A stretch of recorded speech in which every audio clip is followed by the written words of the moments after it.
The man who may decide the fate of the government's carbon tax says the Productivity Commission report released yesterday proves the rest of the world is acting on climate change. Tony Windsor is a key member of the Multi-Party Climate Committee and requested that the report be done. He says pricing carbon is the best way to address climate change. It does answer two substantive questions that I raised probably 6 months ago now.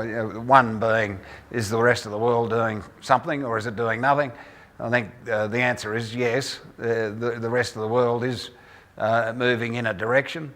The second one, I think has been obvious to anybody in recent months, is that if you are going to address this issue, a carbon pricing mechanism is the way to address it.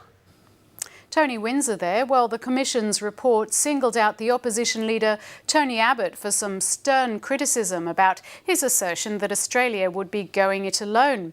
But the opposition's climate change spokesman Greg Hunt says the findings also show the government is spending too much money on its scheme compared to places like Europe. What is being proposed is 20 times larger, and that's the critical finding, that no one else in the world is proposing anything remotely comparable to the massive electricity and petrol price rises that the government wants to put on the Australian people.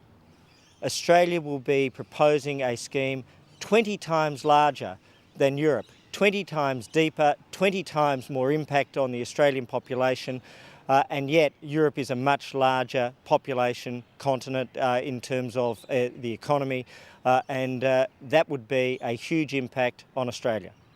That's Greg Hunt, the opposition climate spokesman. Well, as we said, the productivity report has also urged the government to scrap subsidies for renewable energies, saying they are expensive and inefficient. But the Greens say they're determined to push for investment in renewables. Well, for more, I'm joined in the studio by Vassilios Agelidis. He's the director of the Australian Energy Research Institute at the University of New South Wales. And many thanks for coming in on ABC News 24 today. Thank you, Jane. I'm pleased to be here. Now, first of all, your take on the Productivity Commission's report. Is this actually going to help the debate, do you think?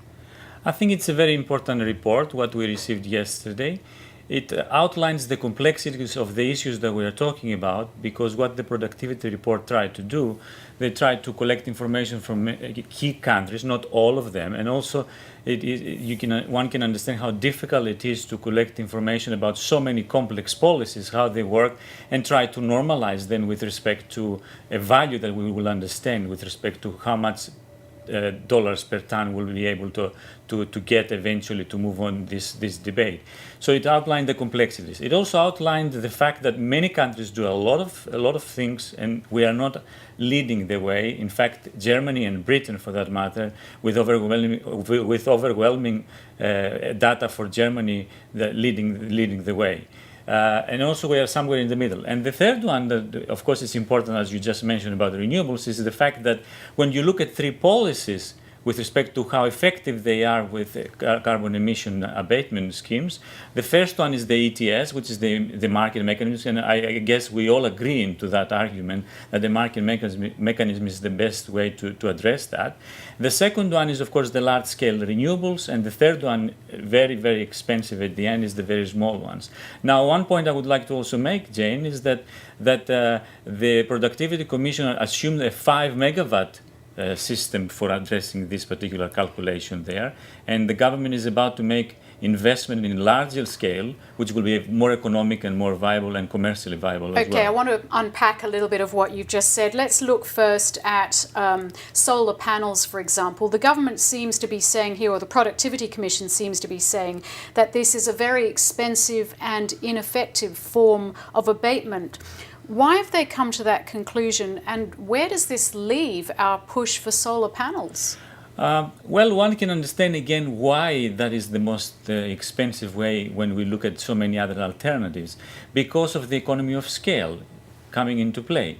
The fact is that the small 5 kilowatt systems, that the rooftop type of PVs that so they these were are very small systems. They're very small systems, and of course very expensive. Once you start building larger systems, like what the government is trying to achieve with the Solar Flagships program, talking about 150 megawatt solar PV and 200 megawatt solar thermal, then we are trying to obviously understand the complexities of a different project, and that is a large project that can be managed, integrated with the electricity grid, and in fact deliver the economy of scale as well as the cost reduction that we need, because it is true that the renewables, when you look at it in a very small scale, are quite expensive proposition in trying to address CO2. Of course, one have to assume that there is an innovation behind these kind of technologies. There is a lot of clean energy solutions behind. There is a lot of job creation, industry development. So the price of just looking at the CO2 reduction is not the only parameter I would see personally to find out how effective or ineffective they are. So what you're saying is that larger scale solar systems, as opposed to individual household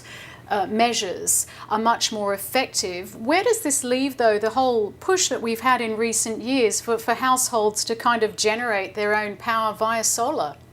I think it was an important scheme because I also value the educational aspect of that, because everybody understands that there is a contribution to make and there is a technology to uptake and so on. What about people who've actually put these solar systems into their houses? Well, they will be doing a lot of great things about the environment and about their own contributions that they have to make, and adjustments, I suppose, to deliver the change we require to achieve the movement that we're trying to achieve with respect to better environmental management policies, better carbon policies, and so on. Yes. So basically, the Productivity Commission is not saying that renewables is the wrong way to go. It's just saying these very small scale schemes are expensive. Exactly. I wouldn't read actually any negative about renewables in the productivity report as it has been reported, for the simple reason that there is a lot of other values that the report has not taken into account, and that is actually the innovation,